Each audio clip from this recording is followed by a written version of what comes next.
वालेकुम, मेरा नाम दिलावर खान बलोच है। मैंने एमएनपी करा है शेख मोबाइल में।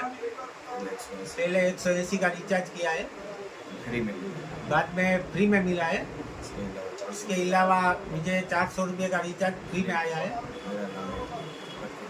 मेरा नाम एक लकी ड्रॉ में गया है। मैं ड्रॉ में विनर हुआ हूँ। 550 का हीटर मिला है मेरे को। आप तमाम भाइयों से गुजारिश है कि आप शेख मोबाइल में एमएमटी कराइए। माशाअल्लाह, अल्हम्दुलिल्लाह। फरवरी के पहले वीकली ड्रॉ के विनर बलोच दिलावर खान हुए, जिन्होंने VI2 एयरटेल एमएनपी कराया था। तो इनको रिचार्ज बिना के कस्टमर थे, तो सबसे पहले इनको 180 रुपये का रिचार्ज फ्री में मिला। इसके अलावा 3 दिन के बाद 400 रुपये का रिचार्ज इनको फ्री में मिला।